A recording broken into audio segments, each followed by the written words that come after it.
In the previous video, we left Indiana and Mutt fighting off some random brawlers. We now rejoined them after the area had calmed for a moment. Nothing was unlocked or triggered off-screen. Hi guys, this is GuyCushion9 here again with Let's Play LEGO Indiana Jones 2! In the last video, I got Mutt and saved him from a diner and stuff like that. And in this video, we're going to start out by repairing this little thing here because we now have a wrench character. So, a quick note here, whenever there's a blue object, and it sparkles and all that, it usually means it's a repairable item. Anyways, we repair that thing, we get a motorcycle, and oh god, it's those guys from the last video. Run away!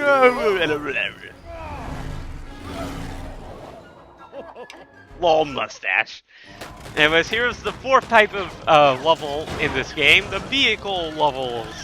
And these are my least favorite out of the 5 available. Mainly because vehicle missions are just so hard to deal with and stuff like that. Mainly because of controls and stuff. I already went over controls of vehicles though, so sort of. Anyways, vehicle missions are basically just like a character battle missions, only instead of destroying people, you're destroying vehicles which have people in them. Really different. So yeah, that's basically all you do. You just go around crashing into the other vehicles, making them die, and yeah, that's it. So, yeah, these missions are just like pretty much placeholders and stuff like that. And if I can get unstuck...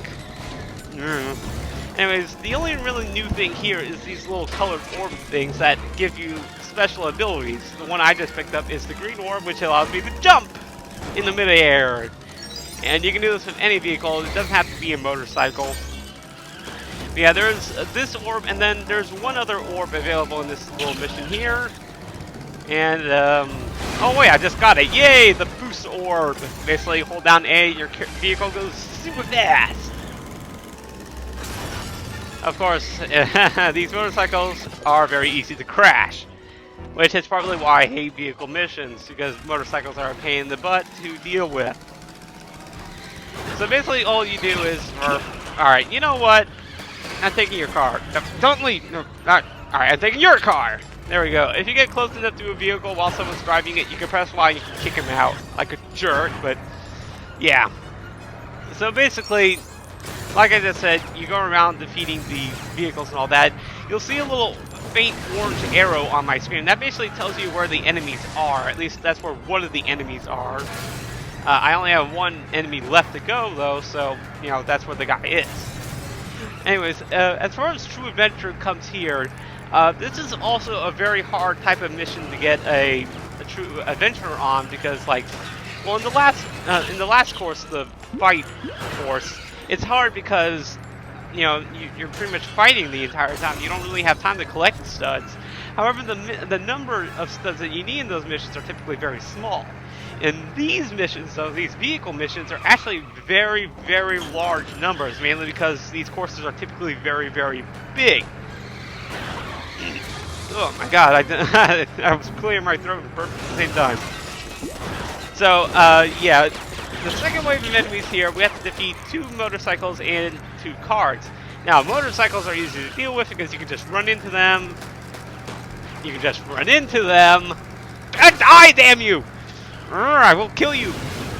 Come on. This guy's really being annoying. Alright, I got you now. Haha! So yeah, but vehicles, you pretty much have to ram head on. Because that's the only way you can cause damage. You can attack, you can, you know, touch them from the behind and stuff like that, but it won't do any damage. The only way you know you've done damage is if the vehicle glows red, and pretty much the only way I found to do that is if you hit the top of the vehicle. Or the front, what am I saying? Oh! Indiana! Nice kill there. So yeah, now we just got one vehicle left to kill. And, alright, I got boosting, so that should make things a little easier. Alright, oh, so yeah, I did hurt that vehicle by charging it to its backside, but I was doing it while I was boosting, so... And I got a different orb now, so... Alright, unfortunately these guys are shooting at me, so my vehicle's suffering damage. And one cool thing about this game is that the vehicles actually suffer cumulative damage, so you can see my car has only 2 hearts now, but, like, it's pretty much destroyed. Alright, so yay, my car is completely fixed by getting completely healed. And now there are 3 regular cars and then 2 trucks. Trucks are basically the same as cars, so just charge into the front of them and they will blow up like that one just did. So yeah, I believe there are typically only 3 waves, however sometimes they can be hard to deal with. Some vehicle levels do have bosses in them too though, so... And then there are some vehicles that are also like protected by metal, and like those vehicles you have to like smash into a few times in order to get the metal off, or you have an explosive character, but one thing you'll notice is that you never have explosive characters in this game. Oh, wow, I'm pushing this guy far. He blew up my vehicle. Luckily the vehicles respawn immediately where you are, so, you know, no worries there. Like I said, this is a children's game. It's not really designed to be that hard. So that makes things convenient for me. The only real problem about these LEGO games is just time. Although, I just checked I checked the recording for like the first 3 levels, and like, I got that done at like 30 odd minutes or something, so like, that's about like, it did turn out to be 2 videos, so yeah. Alright, so let's get done with this guy real quick. And there we go. Alright, so let's follow that orange arrow to the final vehicle, which is just a truck. Blech. Now, yeah, something about hitting them head on is that it also damages your vehicle too, because, again, you're hitting them from your front too, so... But there we go, there's the last vehicle. My throat's getting a little sore. Yeah, Mutt's super cool, and Indiana's showing his age by failing. It looked like he hurt his nuts there too. And we're back at the diner! Yay! Oh look, a train! Okay, so now we're back here, and... Oh god, these guys again? Ugh! Alright, you know what? Let's deal with these guys now. I'm getting annoyed. Die! Whoa, how did that not kill him? Oh, okay, yeah, I was hoping not to do this, but...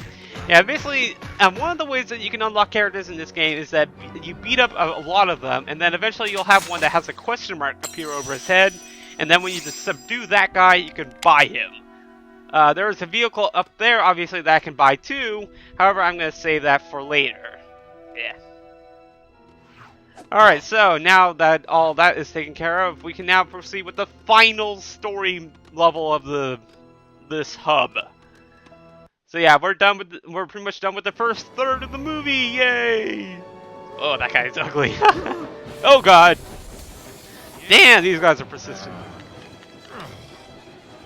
Yeah, and you can't really tell, but they are Russians in this game. They just don't really look like them. Yeah, right, Indiana is looking pretty suave. And oh! I guess that would be why. Yay, nature! Oh wait. Crap. Alright, I'd rather have the guys with the guns right about now.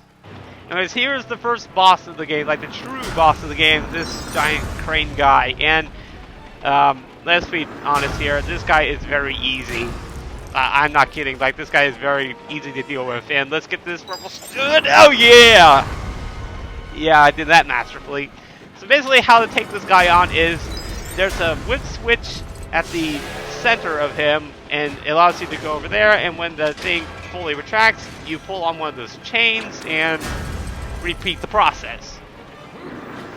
So yeah, every time you pull one of these chains, the arm for that respective side gets disabled for a little bit, and then you can attack it. Now you have to attack the cranes a total of 3 times each, so 6 times total. So yeah, every time you hit them, a piece of the hand will come off, and yeah. So yeah, there's really nothing to this battle at all. The only way you could die from this is just by falling off the train. And I did fall off the train a lot when I first played this game, so yeah, since I know what to do, you know, it's not that bad. Alright, so that arm is permanently disabled, so now we will go deal with this arm over here.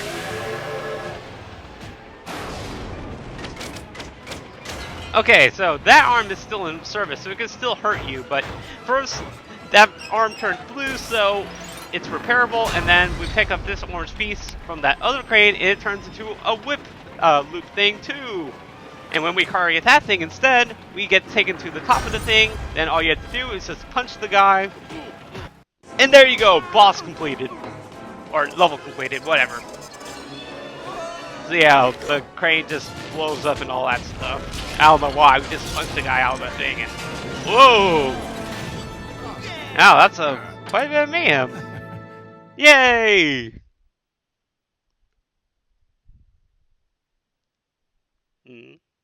And there you have it. A dancing Indiana signifies the completion of something. And an achievement right here that you get is, I thought that was closer, and that's completing all the story missions for Crystal Skull Part 1. So yeah, really quick. And then, credits. We are nowhere near finishing this game, so we'll skip those. I mean, look, we're only at 2.3% after all that. And yeah, more credits and all that. You know what? Skip you too. Haha. I love how you can skip movies in this game. I really wanted them to do that in the previous Lego Indiana Jones, and they put it in this one, and I'm so happy. Definitely cuts down on time. Anyways, we'll get this thing loaded up, and we'll return to this room here, and we can now unlock these boxes. The first one, Raiders of the Lost Ark, which only comes in one part, just for the record. This big box here is the Creator Box. So those are the two things we unlocked from being the first level of Crystal Skull Part 1, and then we understandably unlock Part 2 of Crystal Skull since we completed Part 1. Okay, so yeah, there are individual percentages for each box. I have 16.3% in that so far, but yeah, this is Gary Christian 9, Let's Play LEGO Indiana Jones 2. And in the next video, I will get started with the story levels for Kingdom of the Crystal Skull, Part 2. So, see you later, guys.